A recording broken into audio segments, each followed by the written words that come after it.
Hey everybody, welcome to episode 17 of the Union 0430. As usual, I'm Damien up in Kingston, Ontario. Got Phil down in, Phil, where are you, man? I can't even remember. Oshawa, down in the dirty Schwa. We got Mark. Toronto. Yeah, we got Mark up in Renfrew Valley, Dave in Kincardine, Ryan down on the south shore of Nova Scotia, and we have the 15-time national title holder, 5-time competitor at the World Goose and Duck Calling Championship, the owner of one of 140 dogs only to hold the title of Grandmaster Hunter, eh, Matty? Yep. The one and only Matty Wilson out of New Brunswick. It is a pleasure to have you on, buddy. Thanks so much for coming on. Pleasure to be here. Where do you originate from? I can't tell where your accent is. Saskatchewan. Yeah, I was gonna... Yeah. So Mark and I are both originally from Newfoundland, but I joined the military and moved to Ontario, right? And my wife and kids, well, we all just decided this is where we're going to stay after I retired out of the military, right? So this is home for us now. Yeah. And but yeah, Newfoundland originally, and same with Mark. This is the first podcast though, so we'd have more East Coasters than fucking upper Canadian type. Yeah. Big time. This is a significant event. Actually, if it's just 5 of us, we have a number of 2. So. Yeah, we always have a guest though. Yeah. East Coast strong. Yeah. So, you know, that was just a very small snippet of your resume, Matty, and quite a friggin' impressive one at that, especially, you know, up until I would say 3-4 years ago, because I just done a bunch of pond hopping when it came to hunting birds. That's how I grew up in Newfoundland doing it. But after getting into Ontario and really getting hard into the waterfowl and then starting to know who you are, and you know, Ryan and I have been friends for a long time, and Ryan talks about you and talks about what you've done, especially on the East Coast, and Billy Dugan, who you yeah. So Billy's a good friend of mine. I worked with him when I was with DU, so he speaks highly of you too. So, you know, once for you to be coming out of New Brunswick, where, you know, I know there's a lot of duck hunters and goose hunters, but to be able to have the impressive resume that you have says a lot about you, and it says a lot about the quality of hunter that's down on the East Coast. Yeah, for sure. It's a small place. It's certainly grown up a lot, and I would say ever since the early goose season started here. But yeah, for sure, I've been a waterfowl hunter my whole life, and yeah, it's certainly the calling into things has always been a passion of mine. So, you know, again, a former Canadian call champion, you've competed at the Worlds down in Stuttgart, placed 30th in 2015, which is an amazing feat to accomplish. You know, is the Canadian calling world, like this Canadian championship, is it a dying thing in Canada now? Like, you don't seem to see any more that real focus on the Canadian caller. We don't seem to have that royalty. No, absolutely. No, I completely understand what you mean. One thing about us here in Canada is there never ever seemed to be anything west of Ontario. And I don't know if that's just because I shouldn't say the quality hunter is less by any means, but there's so many more birds that, you know, maybe you would have more of an opportunity to go out and get them with less gear or maybe less calling, things like that. There was always one or two in Ontario, and I would say probably 4 or 5 years ago, there was quite a circuit here. Like there was a fair amount of guys that wanted to compete, and I think there's still a fair amount of guys that want to compete, but we kind of had to take the bull by the horns and start organizing them ourselves. Like in the past, some of the contests were run by maybe a few individuals that weren't sure how to run a contest, or it kind of just got thrown in their lap, and maybe they weren't put on the best. But yeah, I don't know. It's a lot of work to not only hold a contest, but to prepare for a contest. But the thing about it is whether you like contests or not, nobody's going to show up at a contest normally if they haven't put a little bit of effort in.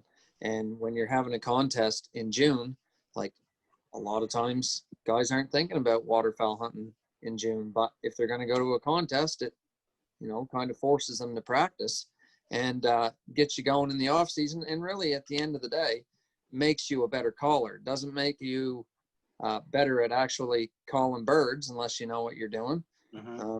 But it would make you certainly a better caller. So in Canada, I'm not, even in the States, I mean, the States has more people, but still their contests are kind of going to the wayside. I think you're going to see a lot more stuff online now that we've got this COVID deal on the go. Yeah.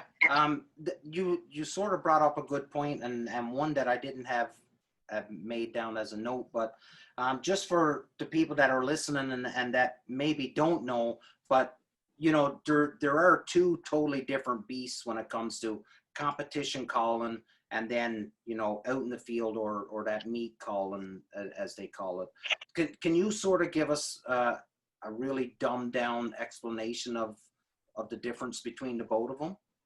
Well, I mean, in a contest, if we're talking about goose calling contests, for instance, you're calling for human judges, and at the end of the day, I mean, you have 90 seconds to do your routine that shows them there's geese way off. You're calling to them, they turn, come towards you, and then they flare off, and you call them back and put them into your decoys. So however you want to make your routine, that's what you do. Sometimes you use notes that some people might not agree with that a goose makes, or that would be good for hunting, but that's what that is. It's to show how much control you have, volume, things like that, the notes you can produce, the flow of your calling, things like that.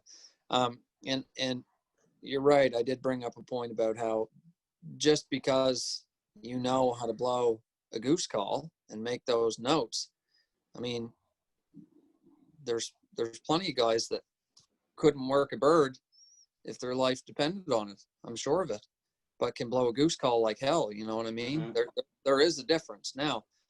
And part of that is having your eyes on them and not looking at the ground blowing your call. So it you know, there's a definite knack to that too. So if you can have a good mixture of both being able to use a call and manipulate it properly and know what notes work when, you know, that's a pretty deadly combo. So in the off season, if you're going to work on it, and then, you know, you pay attention to the birds when you're actually blowing your call at them, yeah, it can be pretty good. But if you know how to use all the notes and just put your head between your legs and call until they get close enough or fly away, then, you know, that's not a very good mix, really. Yeah. So. Well, Maddie, you're going to be the guinea pig this episode. I'm going to throw caution to the wind and do something entirely different tonight, and that's I'm going to try not to speak as much as possible, and so I'm going to let the boys chime in now on some questions. So I'm going to start with Phil, so get your questions ready because it'll be your turn after Philly is done. Hey Maddie, I know you're quite the dog guy yourself, you know, training to a Grand National Hunter status and whatnot. What do you use for training guys? You follow Lardy, you follow Graham. What's your go-to? I follow the Lardy program. Evan Graham is good. Most everybody kind of has formed their program off of Rex Carr at some point. And I mean, Rex Carr was the godfather, and he really brought the sport a long way. He had a lot of good ideals. I like Lardy. I'll tell you, a really, really good program that's inexpensive to buy is Duck Dog Basics, Chris Aiken. Chris Aiken's really good too, but Lardy just takes it to another level.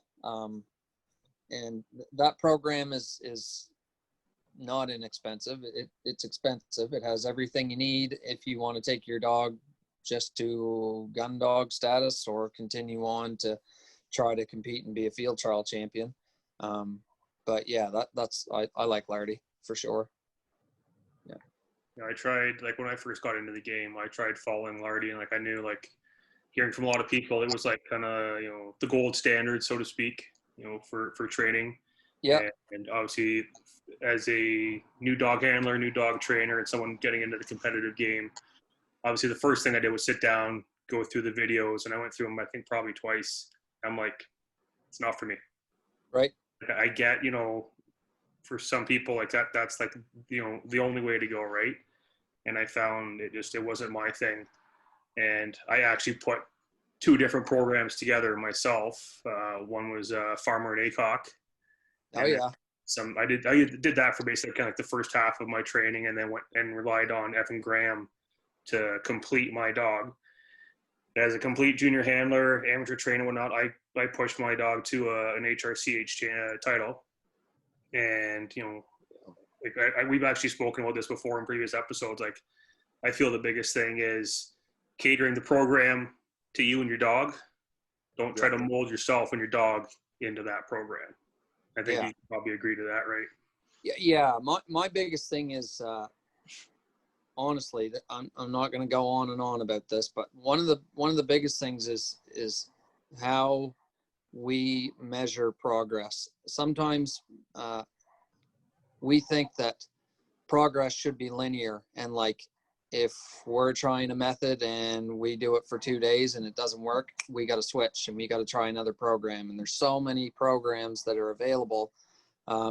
People tend to switch back and forth, and it only causes a whole bunch of problems. So I think that you have to find a program that's suitable for you, but I think you have to pick it and stick with it, and not say like the way you did it was good. There's certain parts of the Lardy that, like, I collar condition before I force fetch, and he does that after. So little things like that I've modified in my program, because I want my dog under control right away. And but yeah, the one of the biggest things is for people to pick a program, follow it, stick with it. Everything is wrote down there in order for a reason. You know, follow the program 100%. One of the biggest bonuses I've seen with Lardy is having not only the DVDs but the paper manual. Yeah, the books. I actually have the paper manuals, but I have all his books as well, the 4 books with all his retriever journal articles. And you know, there's parts and pieces that are only in the book, and there's other parts that are only in the video. So it certainly helps to have those. Absolutely. And the book you can bring with you out in the field, right? Yep, 100%. Yep. A lot easier than toting around a laptop trying to play a DVD and shit, right? And goofing around with things. And yeah, no question. Yeah. Maddie, maritime dog training is your business. Obviously, dog training is your passion. You kind of transition that into like a living now, which is amazing. So people watching this, check them out on Instagram and Facebook. Otter's kind of your flagship as far as dog training, which I think is safe to say. So yeah, no. Can you talk about the progression in training her all the way up to get to the status she did, and talk about maybe, the timeline? People think it's like, you know, when the dog you've done a year worth of training, it's ready, you're good to go. And it's not the case. It's the misconception of it all. So just talk about to the level she got to, and how much time and dedication it took to get to that level. it's funny.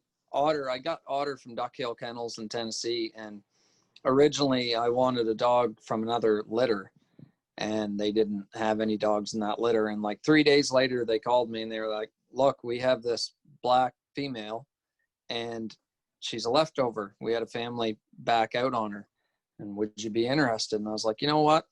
Yeah, I would.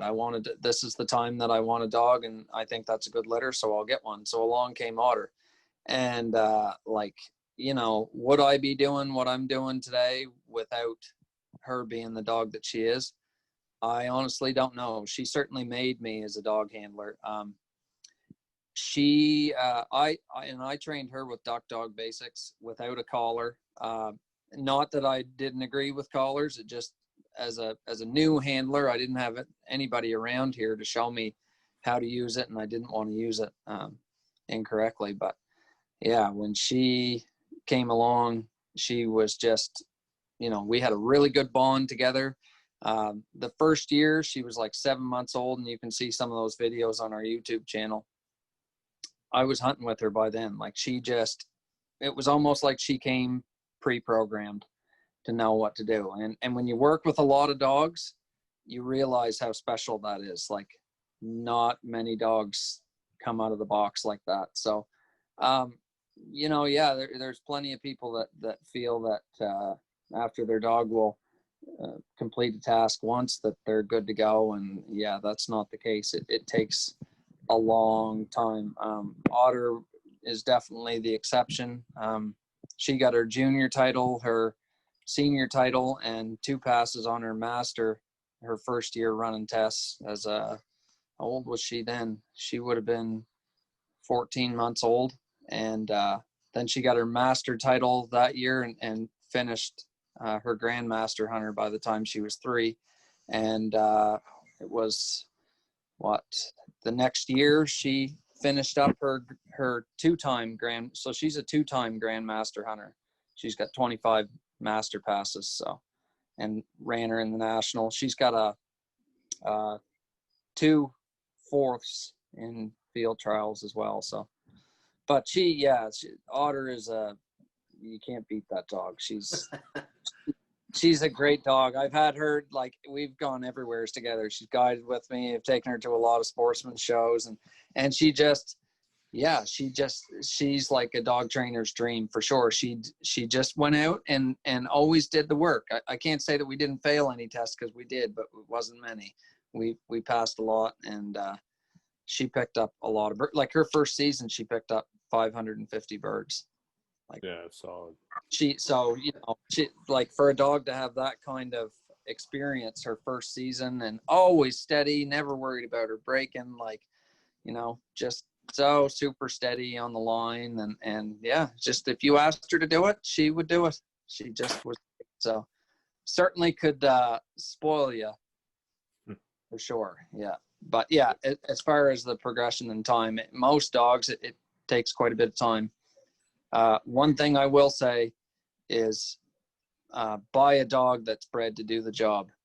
Just because it's a lab doesn't mean that it's going to do what you want it to do. Like, it's nice if the parents come from lines that they hunted. They don't have to be field trial or hunt test dogs.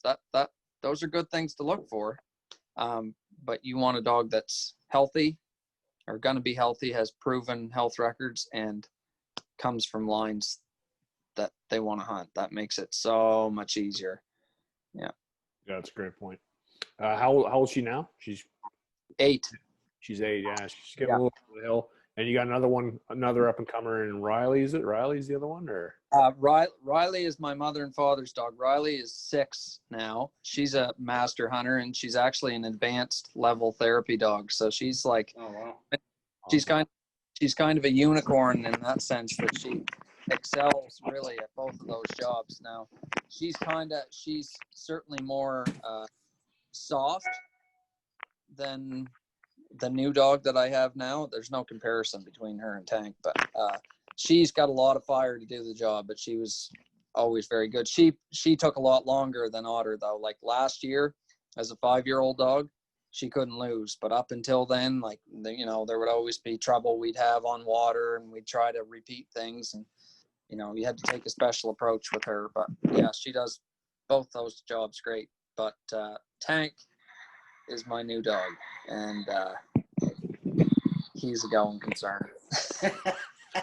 he's like, you know, when you watch those drag cars pulling up to the line, and like the whole vehicle's shaking, and they get it as soon as they hit the gas, it's like down the line. That's Tank. Like he's super talented as a young dog. He just turned a year in January, and when we started running him in tests this year, we threw him right into the master because he's ready, and like more than ready. But he's exciting and also terrifying to run at the same time. Like I had a field trial in Moncton last weekend, and on the land series, he ran out on the middle bird, and the judges had already looked over all the terrain. Like, it was clean and good to go. And somehow, I don't know, because he just runs so, like his mind is 20 feet behind where his body is.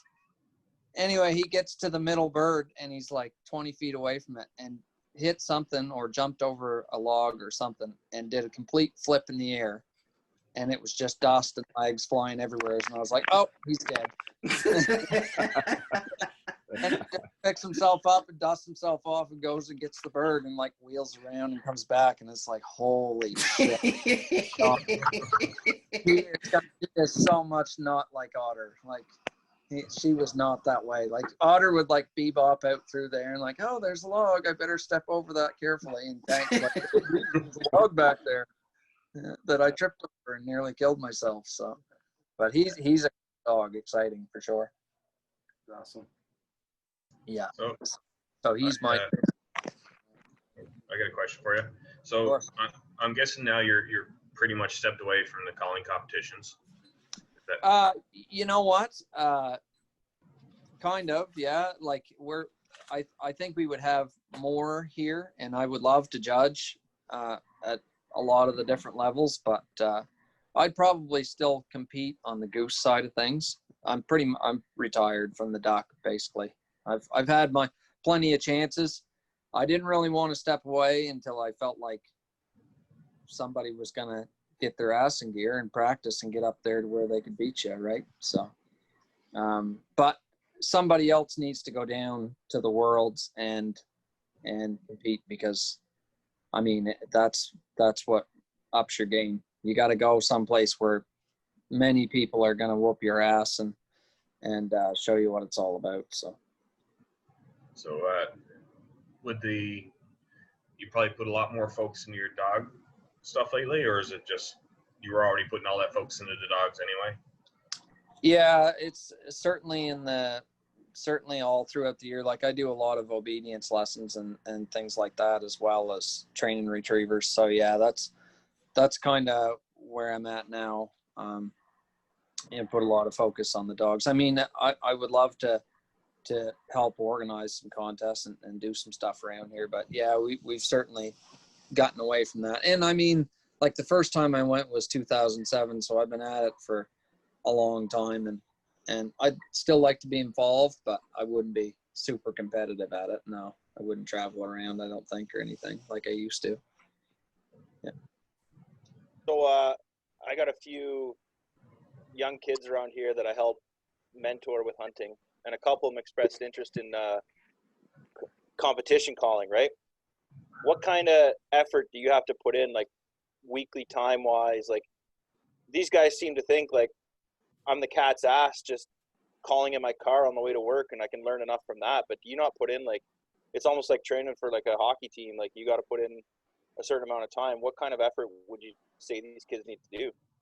Oh, they need to you definitely need to put time in. Just blowing your call in your car on the way to work is not going to cut it unless you're coming right out of the womb super talented with the call in your mouth. You know, I would spend normally you can only call so much. It's almost like being a marathon runner. Like, they can only go so far, and then they train, you know, if they're running 1 click, then they train to try to get 2 clicks. And so the more you practice, the longer your sessions could be. So if you could call for 20 minutes and that's pretty good, like your face damn near goes numb after a while, and then you're not progressing anymore. But I would put in a couple good, at least half-hour sessions a day, like to the point, not just going out and blowing your call, but saying, okay, if it's goose calling, I'm going to work on this note or this part of my routine today. And I always practice my routines in segments. I'm going to practice the first part of it today. This morning, that's what I'm going to work on for the half hour. Just the first 30 seconds, I'm going to work on that today. And then once you felt you got that pretty good, then you could go to the next segment, break it down. But yeah, you got to put the time in, because you can guarantee that somebody else, if you're only putting in 10 minutes, they're putting in an hour, you know. So the more time you can put in, the better. But just don't go out and put a bunch of air through your call. Like, work on certain things to get better, parts and pieces. And keep it simple. Don't try to go crazy. Don't try to do things that you're not capable of doing, because when you get up there on stage or whatnot and there's a bunch of people staring at you, all those things that you could barely do when you were at home, you won't be able to do when you're standing up there. So yeah, keep it simple, clean. I just want to ask, kind of tying into the contest and the duck calling specifically, you being in the Worlds a few times and all that, and going actually down to Stuckhart and running on Main Street.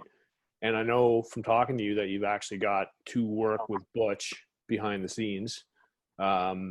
Talk about what that was like. When you told me the first time, I thought it was amazing, but now that he's no longer with us, like, the opportunity that you had, I think, was just incredible. So just talk about what getting to pick his brain for a little bit was like, and what kind of a caller he was. He's really like kind of the godfather of the sport. So. Oh man, yeah, it was. Again, we talked about it at the start. Like, coming from Woodstock, New Brunswick, like, it's not like you're going to go down the road and walk into a shop and be like, hey, can you teach me how to blow a duck call? Like, people didn't know.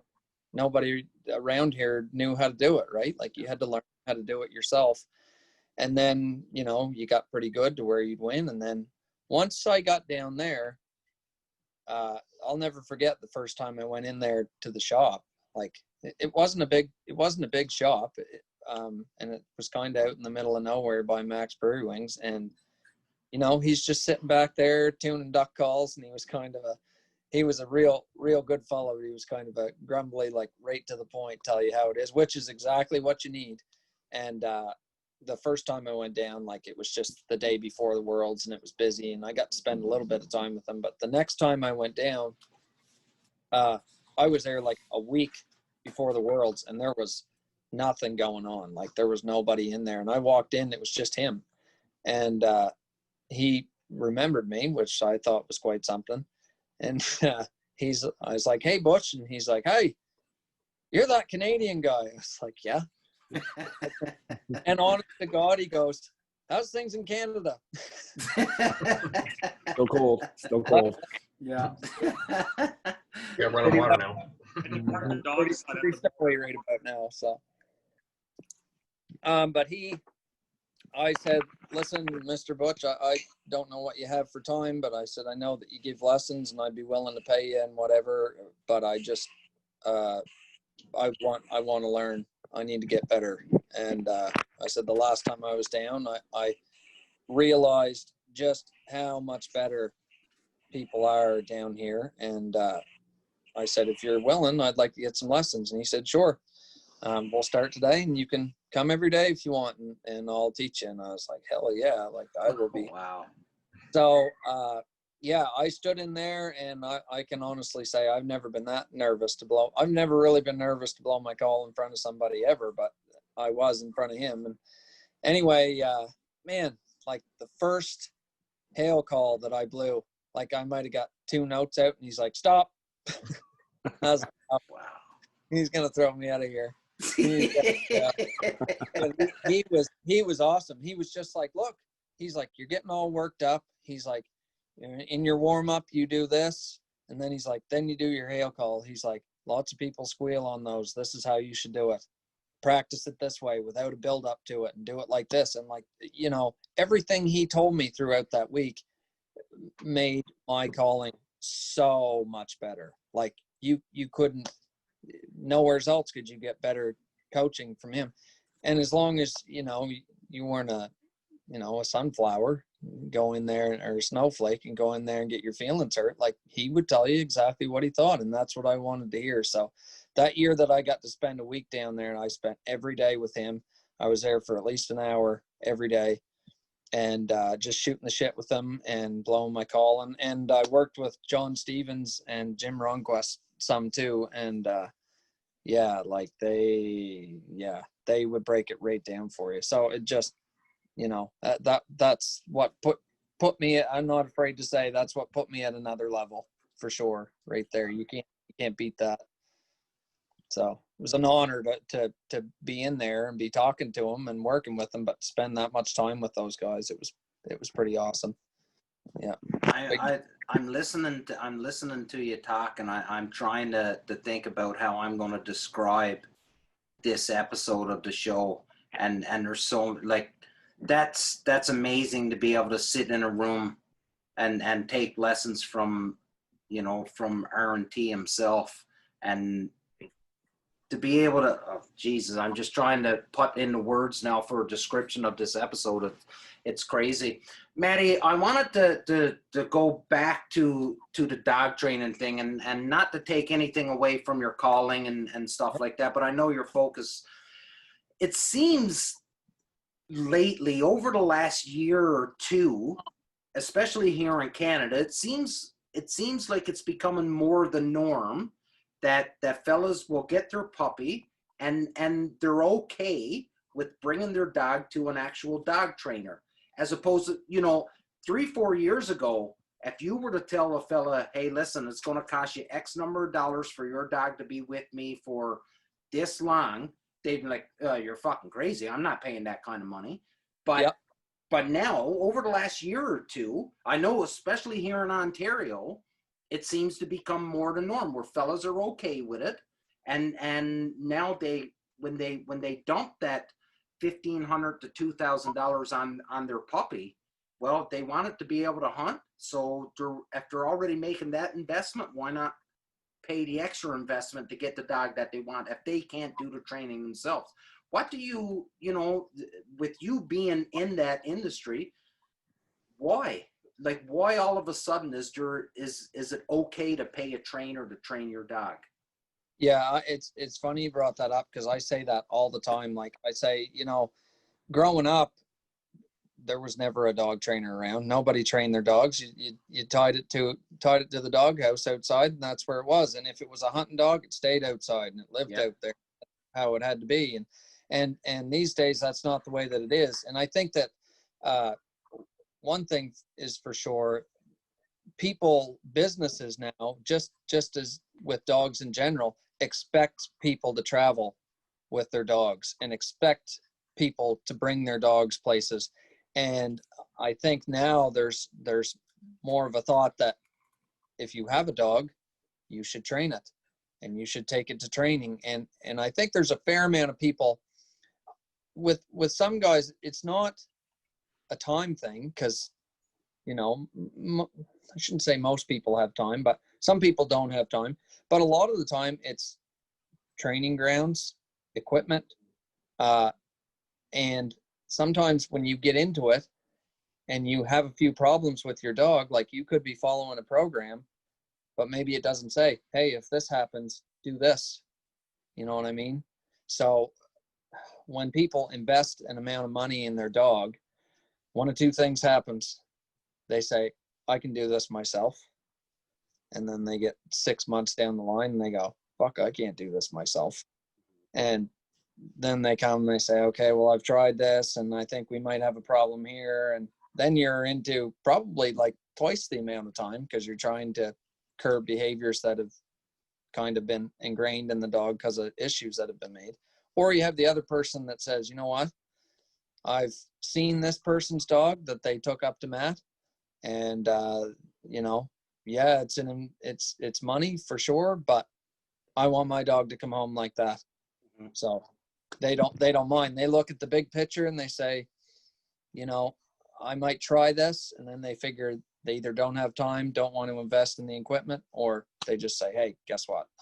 I've got a dog here. Can you take it? I want it to be a decent hunting dog, and I just don't have the know-how or the wherewithal or the time, grounds, whatever it is. So I think that's the biggest thing, is that it's changed because everybody has a dog now, and nobody wants to have an asshole dog. It's not long. It's not long after you have one that people are like, hey, you know, come on over. But if you got the asshole dog, like, don't bring, you know, don't bring your asshole dog or your bad kids.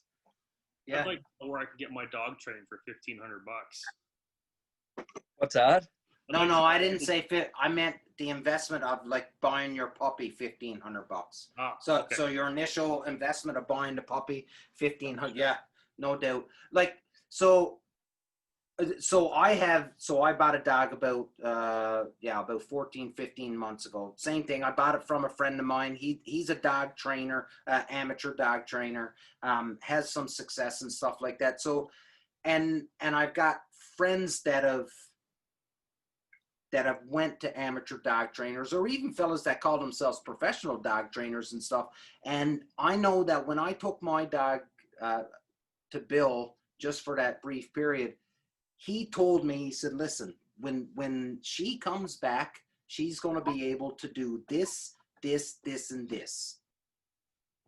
Are you okay with that? Yes, this is what I want her to be able to do. I don't give a fuck about 200-yard retrieves on poison birds. I don't give a fuck about that, but I need her to be able to do this, and this. And he was like, okay, well then she can do that. I've got buddies that have sent dogs away, and they've told me, and they tell me how much they're spending, and I'm like, well, what are you like? So what's your dog going to come back as? Well, it's going to come back as a hunting dog. But hold on, that's pretty wide arcs to be able to say it's going to come back as a hunting dog. You know, what is your dog going to do? Is it like my dog?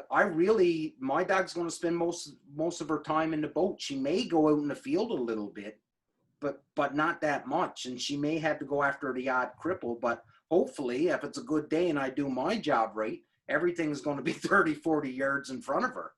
Right. So I to play with all these fellas now that are okay with spending money on a dog trainer. Listen, it's like everything else. There are people that say they're good at something, but they're really not good at something. So if you were to tell people, listen, yeah, you're going out and buying your dog, and you're going to go to a dog trainer, and you're in New Brunswick, so somebody here in Ontario or wherever, what is the conversation that the dog owner needs to have with the dog trainer? Well, I think that first of all, we have to manage our expectations. If you got a dog trainer that's honest with you, he'll tell you, you know, within the first couple weeks, like what you have for a dog. Like if you bring a dog that has no bloodlines, maybe we'll say that it's a lab, and you say, okay, I want this dog to be a national field trial champion. And well, I could tell you probably pretty quick within the first few weeks, like whether we're going to hit that road or not, you know, whether we're competitive or whether we're just going to be a fixture to hold the couch down kind of thing. So, but people just want to be open and honest about what they want. And then at least the dog trainer then knows, okay, this is what they expect. You know, if he's being honest, can I offer you that? And don't be afraid to ask all the questions about, you know, what's the process going to be to get to those goals? What do you need? Is there anything you need me to do? Sort of thing. You just want to go there with specific goals. I have a dog. This is how old it is. These are my goals for this dog. You know, generally you want to research the person and see, like, have they had some success? Like, what's their reviews like? You know, as a trainer, if you do a good job and people see that's the thing, like, you can put a lot of time into a dog and maybe it not turn out. But most times, if you do a good job, you're going to get results, and the results tell the tale, and good news will spread, and you don't have to advertise, and people are always wanting to come to you. So, yeah, do your research as an owner, find the right guy, and then ask all kinds of questions about, this is what I want. Can you make it happen? How long is it going to take? What am I looking for long-term with this dog? So, and just stay in touch with the person. Absolutely. Yeah. I think just to shadow that, like one of the biggest things is being honest as a handler to that trainer, right? Like if you go to like say some, world-class field trial dog trainer, yeah, I'm just like a weekend warrior. I do some pond shoots. And then, you get obviously the trainer is going to train to that sort of, that style or that class of, level of dog. And the next, you're going out, you're doing field shoots. Oh, I had a 400-yard blind, dog didn't pick up the bird. Like, what the hell? Well, whose fault is that, right? Yes, exactly. And you have to be, if you're bringing a dog too, that's, maybe you've done some training with, like anything that you can think of that you've done with the dog, even little tiny things, like tell the dog trainer, don't let him find that out on his own, that your dog doesn't like other male dogs, or, if your dog seems to have some sort of problem with people that wears their hat backwards, or any little quirky things like that, or I did this with my dog and he didn't like it, or just so you know, I've already shot a 12 gauge over his head when he was 10 weeks old, and he seems to be a little nervous around guns. Like, full disclosure, that's what we want. We don't want to find things out later on down the line. So yeah, no surprises, right? No surprises. Yeah. And again, be specific about your goals. I mean, I'm of the mind, I always want to, at one point I didn't train long. I try to train as long as I can push the dog to progress. I really always want my dog to think end of the field. And if all they pick up is birds 50 yards away, then we'll have no problem getting there. So. You touched on something, and I'm laughing because I've heard so many different goddamn ways that fellas have done it. Introducing your dog. So I've introduced my dog to a gun, and I've done it a very scientific, systematic way that my buddy has told me to do it. And I've heard some fucking wonky shit when it comes to introducing your dog to the gun. Yep. What is, so give it to me from maritime dog training. Give me the gospel on introducing your dog to the gun. At what age and how you do it? I do it pretty young. I want my dog to be a maniac for retrieving. And generally, anytime when I can get a small pigeon or something like that and they'll retrieve it, like when you start giving them birds like that, that's a really, really good distraction for a dog. So I'll have somebody like 100 yards behind me. I generally start off with a 22. Day one. Day two, I'll go right to a shotgun if everything's okay. But and I have somebody like 100 yards away, and I'm throwing the bird for the dog and just playing. It's nothing formal. Throw the bird. When the dog's halfway there, I hold my hand up, buddy behind me shoots. And then if we're all good, he moves ahead 20, 30 yards until he's right beside me shooting the whole time every time I throw, retrieve, and put my hand up. And most generally, they're okay. But you do get the odd dog that's we'll say somewhat sketchy or soft about loud noises like that. And it does, a lot of times guys are like, oh, old Jed there, he was eating his food out of his bowl and I just took the old single shot out and fired it over his head. He jumped a little, but I think he'll be all right. Well, no doubt he jumped a little. So what would you do if you were eating your food and someone fucking popped? Yeah. Buddy, I've heard some really, really good ones over the years, especially because when I got I'm not a dog guy. I don't know how to train dogs. All my dogs that I've had over the years have been pets. I've never had a working dog. So when I got my dog, of course, all these fellows are giving me all kinds of, hey man, tips.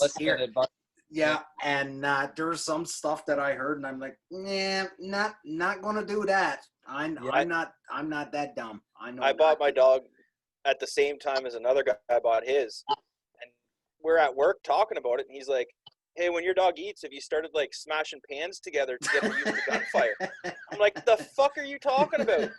"Oh yeah, feed your dog and take 2 fucking saucepans and start smashing them together." I'm like, "Get the fuck out of here!" Like, Yeah, I don't want people doing that to me when I'm eating my dog. no, Hard no. Hard no. you're Hard liable to no. get punched in the mouth. Yeah. Let's leave that for something that's blatantly obvious about what's going on, right?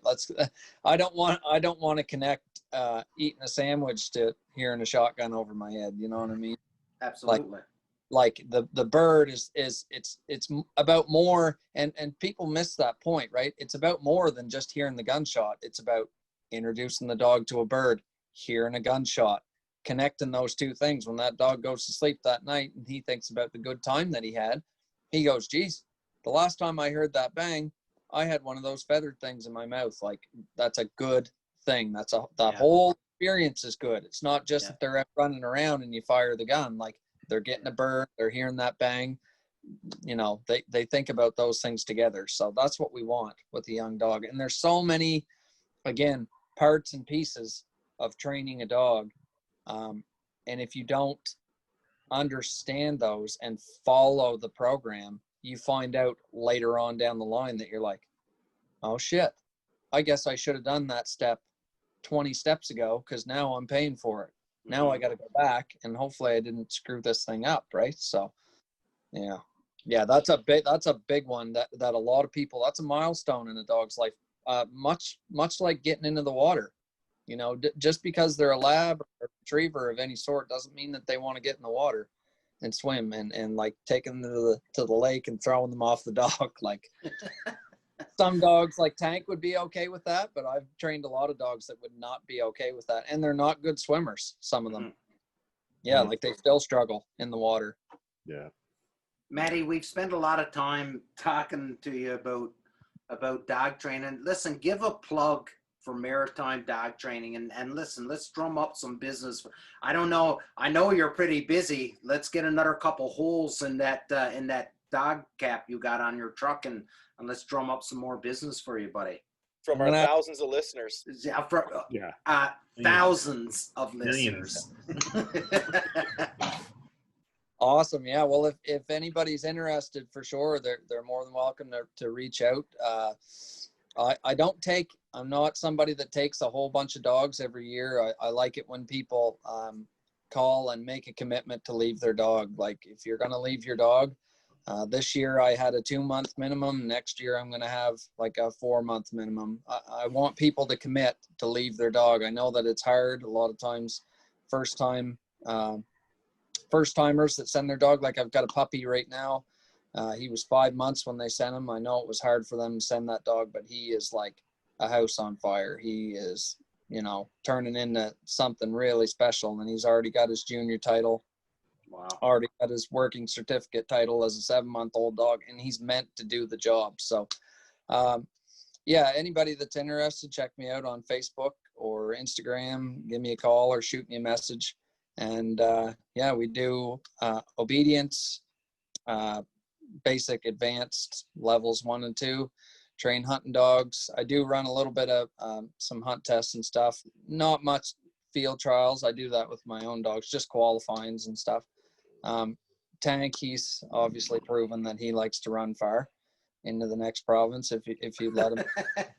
He's probably better suited for that, so I'll probably have to get into that game a little more. But I mean, again, I don't take a whole lot of dogs. I want to keep this manageable, and I always want to do a good job for people. So I work with service and therapy dogs as well. I do a lot of that. So check me out. I can shoot you some information. Yeah, absolutely. Well, we will most certainly tag you and Maritime Dog Training when we make the announcement that the show is when the show goes online and it does the stuff. All right, so we've plugged Maritime Dog Training. Tell me about this fucking East Coast waterfowl mafia, because I left the East Coast and moved up here, and I immediately now want to be part of the mafia. So, like, tell us about this East Coast waterfowl mafia. Well, it's really like a grassroots ordeal. The funny thing is we're no different than anybody else. Like, we are no different than you guys, any of this stuff. And just to kind of jump ahead a little bit, a few years ago, we filmed a video and we put it online, and it's got like, I don't know, 3.5 million views now. And our page has got like 13,000 followers and subscribers on YouTube. Like, we're nobody special. I mean, people watched our videos and liked them, but how that started out is we always like to film our hunts and bring them home and watch them at the end of the day. And sometimes we would pick them apart and be like, oh, maybe that's why that didn't work. And then we said, you know what, we should start posting these on YouTube and sharing them on the forums. And we did that. And, lots of people bitched about stuff that we put on there and groaned and moaned. And we said, okay, you don't like that? Okay, we'll change it up. We'll appease the wolves and the whiners. And it got so, sometimes at the start of it, we would have like intro music, and we wouldn't have it throughout the hunt or anything, but we'd have it at the start. And some people mouthed about that and whatever, so we took that off of there. And it got to a point where really, like, if there was 20 people that commented, you might have one guy that might bitch a little bit or bark, but everybody was getting to the point where they're like, boys, this is good stuff. Like, wicked. We feel like we could be in the blind with you. You guys you're always having fun. It's you don't claim to be more hardcore than anybody else. You can just tell that you guys are out there shooting birds, having a great time with each other, ribbing each other, and having fun with your dogs. And we got a lot of comments on the dog work because, and I'm glad I thought about this, because a lot of the videos nowadays, when you watch them, even if the guys had a good dog, they rarely show it. They might show the dog like going out to get a bird, and as soon as it gets it, that's it. We're fucking shooting birds again and forget about the dog, when it's like, shit, that dog's working. People like to see that, Yeah. And so we always put a big focus on our dogs and the dog work, and because, I mean, we're proud of it. And so, yeah, I mean, in a nutshell, we're no different than anybody else. I'm glad you said that, because, like, I know Sean Stahl, he did a post on Facebook probably a year or two ago, and he was just kind of fed up, and he's like, man, there's too many guys on YouTube with dogs, like, breaking through the decoys on, like, videos and shit. He's like, listen, man, if you're getting into this and your dog's doing that, don't do it. Like, you're gonna ruin a dog or somebody's hunt. Like, a dog's gonna get hurt. Like, like the dog work is like, for people just getting into it and they see this, like, and you guys are a good example because you're all solid handlers, right? Your dogs are well trained. Yeah, like, don't fuck around with that. Like, that was a great post, and I remember that.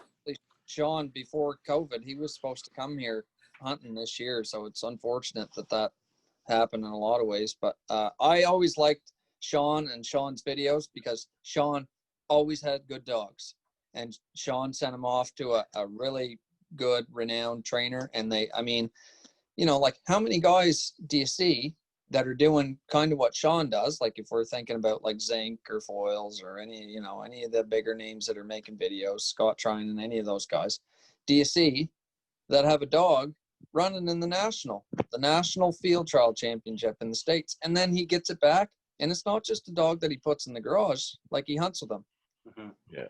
And that's cool to see. But definitely, I won't say that it ruins the video for me, but seriously, if your dog is going to break, there's plenty of times where I'm like, how did that dog not get shot? And the other thing is, like, if it's going to break out there, it's going to pick up one bird, and then the rest are either going to be blinds, which it probably doesn't know how to do, or you're going to have to go out there and get them yourself. So I don't know. it seems to be such a trend now. He's absolutely right that as soon as guys start shooting, the dog's gone. It's like, okay, you shot 5 birds, the dog marked 1 because it went and picked it up. The rest of them, it might know they're there, it might not. Like, that's the whole point. The dog sits there quietly and watches the birds fall and picks them up. It knows, it counts. 1, 2, 3, 4. I know there's 4 out there. I've got to go get them all. So to me, personally, my belief is it's far better to have a dog that picks up no birds, but sits there quietly, doesn't tear the blind down, doesn't piss on anybody, doesn't knock guns over, doesn't break, and just sits there all day quietly, rather than a dog that breaks, knocks the blind over, pisses in somebody's blind bag, knocks guns over, things, and the handlers out there, the owners out there screaming at it all morning. Like, that's not fun. That's not an addition to the hunt, and that's what it's supposed to be. It's funny you say that. Like a number of like the big duck hunting pages and stuff on Facebook, you see these posts come up every year. Oh, how old was your dog when you first started hunting? Or, how old should my dog be when I first started hunting? And there's the odd time I'll chime in. I'm like, yeah, my dog was, I think, 2.5 years old. And they're like, why the fuck did you wait so long? I'm like, well, because I wanted to hunt with a trained dog. Yeah. Not a dog in training. And nothing will ruin, at least in my opinion, nothing will ruin a dog in training faster than hunting. Yeah. Like the bad habits and like everything that you just mentioned, like that's all shit that dog picks up from hunting while not being fully trained. And not being looked after. It amplifies. Yeah. Yeah, absolutely. You're not going to find many guys that are going to go to the blind with a new dog, especially a young dog, that are going to say, okay, boys, my gun is in the truck. I'm here to run my dog, and I'm going to watch that dog and make sure that it doesn't break. I think you'll find that most times guys do that. Exactly like you said, it's not a trained dog. It's a great opportunity to train if you're committed, but I think you'll find that, yeah, most fellas are either not going to chain it up or not pay attention to it. And yeah, you're absolutely right. Once they learn that, hey, I don't have to sit here, I can just run out there and get them. Yeah, all the investment that you've put in is just going to go down the shitter. It's huge, super important. Yeah. So that's a good point. And if you are going to hunt with them when they're younger, take advantage of that time. Go to the blind to train your dog. And I always start out too, like when I start hunting my dogs, I don't go with a blind full of 10 guys. Like, it's me and another person with the thoughts of, I don't care how many are coming in, I want you to shoot one out of that bunch. Just knock one down for him. Okay, so they goes out and gets that one, and then you just work the hunt that way for the dog specifically. But rare that you would find people that would commit to that. So, but if you got buddies that will, yeah, that's a good way to get Hey, going. Mark, you taking notes, Mark? Because that's what opening morning is going to be like. Because Lander will be 16 months old and she hasn't hunted, so this will be her first fall of out in the boat and hunting. And my gun will be out with me, but I won't be shooting. It'll be me handling the dog and Mark shooting birds, hopefully. I'll be shooting birds. Dave, I know you had a question. I know you, yeah, even if it's going around. Dave, I know you had a question there. Oh no, it was just a comment. Like, those YouTube videos that you watch where the dog breaks, 9 times out of 10, if you look in the comment section, someone's like, holy fuck, chain your dog up, or they say something about that. And then the ones that really bug me are the people that post the video that are like, you don't know nothing, and they fight back about how their dog that broke and is underneath gunshots is safe. It's like, yeah. I don't give a fuck if the fisheye from that stupid camera you're using looks that way. Your dog wasn't 100% safe there, bud. Yeah. Not to call out any of the YouTube channels. I'm not a dog owner because I'm allergic to most dogs, but I really do not like hunting when the dog is not a well-trained dog. Of I would course rather someone didn't bring the dog, not. honestly. That's my opinion on it. We've Yeah, seen that, eh, Mark? I would too. I've certainly guided. I don't allow that when I'm guiding for my personal self, but I've certainly guided some people that have brought their own dog, and let me tell you, it's not long that. Oops, I do there. There we Oh, go. you're still there. Okay, it's not long that it's getting chained up or taken back to the truck. Like, yeah, it's almost like some fellas think that if you have a dog, you have to take it hunting. Like, it's part of the starter pack. I got my retriever. I've got my face paint. I got my semi-automatic. And my mossy oak and my ambassadors. My name is Kyle. Yeah. Way to name drop, Philly. Oh God. Oh, here we go. Same line. If you get guys on a 3-day trip, several times when I've been guiding, like, people, when they come, they might not even like dogs or never been around a well-trained one. And after day one, they're talking about it a little bit, but the next day, by the end of it, for sure, they're going, geez, this is great. Like the dog that dog is really something. Like this is great to see. And I'm like, that's the way that it's supposed to be. The dog should sit there. The dog should watch. The dog should be should want to listen to the handler and work with them as a team. Like that's the way that's why you have a dog there, not just to be something out there. You can pick the birds up yourself. Doesn't matter where you hunt. I mean, if you can put decoys out there, you can pick them up. If the dog's not going to be an addition, do its job, what's it doing there? Yeah, that's pretty much it. Like a well-trained dog can turn a good hunt into a great hunt, but a dog that's going to break and just do what it wants, it's going to turn a good hunt to shit pretty fast. I mean, nothing more. Well, I think you can attest to this, Matt, like, because, you and I both run the competitive game. Like, we have a whole different standard for a hunting dog. Yes, absolutely. Fucking standard. Yeah, 100%. Yeah, it's there's plenty of dogs I've seen that should not be. They should be home holding the couch down. No need. I've been out a number of times, and like as the guys know, like I guide and whatnot, and Thor's a big part of the operation stuff, and gone out and like done field shoots with guys that haven't hunted behind a dog, and they see that dog. There's a dead goose or a wounded goose out there 250 yards. Hold on a second, he's got this. Line him up, that dog, just a fucking missile. And they're like, he can do that? Yeah. Fuck yeah, I trained him. Yeah. What it's supposed to do. I don't pick up fucking birds. So the dog's for. Yeah, exactly. There's nothing funnier than watching your half-retarded fucking buddies do laps around a goddamn cornfield chasing a wounded fucking goose, though. Yep. Or climbing a fence. I am not half retarded.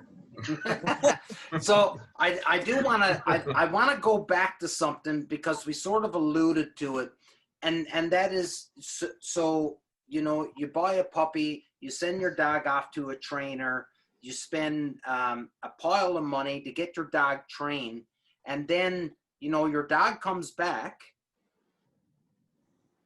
And I seen this at a national field trial, and I seen a dog that when I seen that dog walk up onto the line, I was like, this dog is a fucking stud. Just built like a tank, looked the part, but could not fucking do the job that day. And when I asked my buddy what happened, and this is what happened.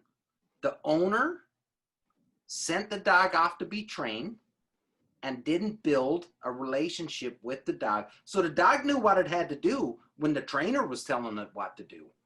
Right. But the trainer didn't build that relationship, or the owner didn't build that relationship with the dog once the dog came back home.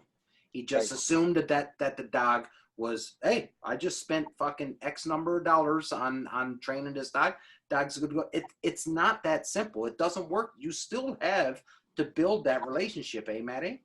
Absolutely. Yeah. It's not, you know, I always say the simple things like obedience, even with your dog, is a way of life. Training your dog has to be a way of life. It's not like, hey, you know, it's hunting season and we haven't done shit since last fall, so let's throw a couple bumpers for you and you'll be ready to go. Like, keep your dog in shape is a big deal. But yes, working with your dog, understanding their quirks, how they line up, you know, all those things, building a working relationship with your dog and keeping that consistent is huge as a handler. Yeah. And what I've learned, sorry, Ryan, I just want to get this piece in. What I've learned, and that I've got from Billy, is that I think Bill Kennedy has spent more time training me than he has training my dog on how to actually handle her. Because my dog, I don't know what Tank is like, but my dog she has a fucking prey drive that is second to none. She just wants to go. She is an amazing dog. And I think Bill spent more time training me to handle her than what he's spent training her. If that makes sense. And Tank, just to put it into perspective, is barely domesticated. Like, I'm not, he's a wild. I say he's a going concern. Like, I had a client out the other day. I ran the setup with Tank at the end after we had done all the other dogs, and he was just like, I just can't get over that dog. He jumped in the water and he must have been 8 feet out there, and he's like, geez, you're shaking. And I was like, no shit. I was like, you can't be asleep at the wheel with that thing.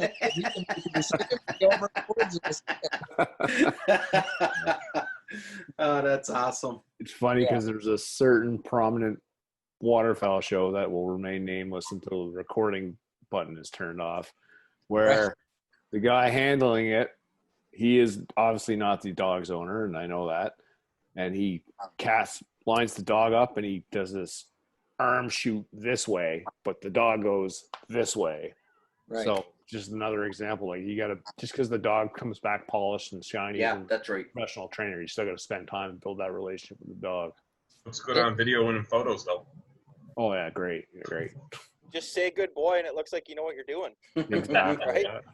Yeah, Praise the fucking dog and people on YouTube. Good handler, for sure. It takes time. You know, there's a lot of just little things that people do handling a dog that, you know, it takes time to learn how to do it, for sure. To handle any dog besides your own, for sure. Yeah, no question. Boys, this has been the longest episode we've ever done. So I got a caller right here, boys. We got to end her off right here. We've been going for an hour and 10 minutes. Maddie, buddy, you have no idea, and we'll do a round table, but you have no idea how much it means to me.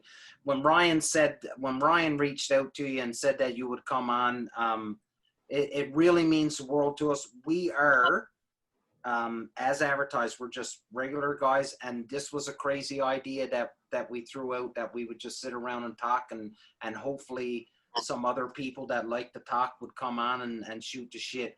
And never in a million years did I think that you would be interested to come and sit down and spend an evening with us and pass on some tips and shoot the shit and have some laughs. My pleasure. I'd love to do it again. Whoa, there you go. That's a commitment for another show, boys. Absolutely. Yeah, I feel like we're just getting started here. We hardly got into it. Part 2's coming up, boys. Part 2 is coming up.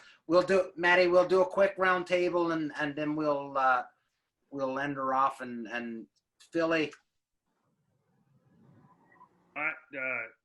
Pleasure meeting you. Like, I haven't known you too much outside of coming up to the lead up to the show, but you know, you seem like a great wealth of knowledge, especially in the competitive calling circuit, and definitely running your dog operation. And you've definitely been a big addition to the show, and a wealth of knowledge, and we appreciate it. Yeah, thanks for having me. I appreciate it. Nice to meet you as well. Yeah, bud. Ryan. Yeah, man. Thanks for coming on. Appreciate it.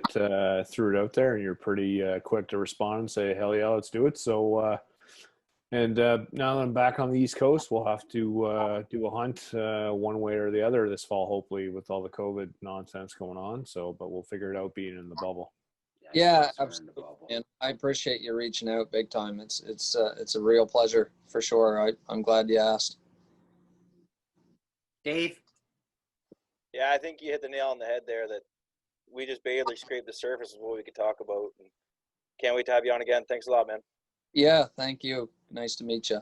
Mark? Good to meet you, Matt. And it's good to see someone from the East Coast doing so well in the waterfowl calling scene and the dog handling scene. So, yeah, that's a good feather you got in your hat there. I got to say that. Yeah, thank you. I appreciate it. Nice to meet you. Matty, again, buddy, I can't thank you enough for coming on, and you're really just adding to that impressive list of people that agree to come on and chat with us knuckleheads and have a laugh and just do what we do, right? And that's just enjoy one another's company, hang out, surround ourselves with good people, and good things will happen, right? And I know that's what you're doing with that East Coast Waterfowl Mafia, which I wish I was a part of. No big deal. And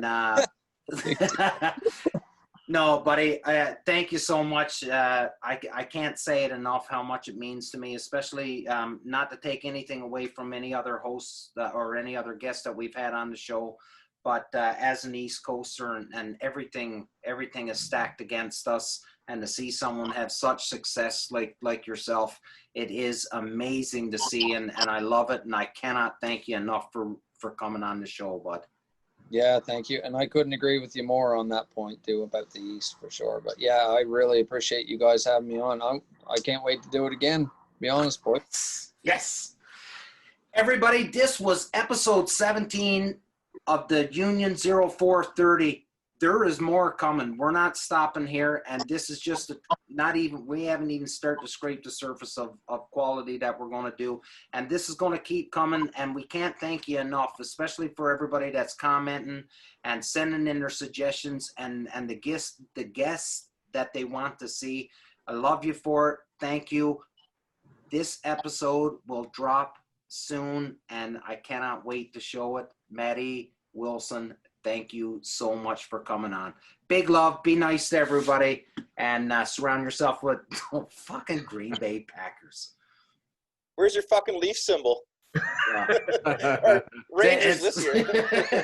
In the garbage.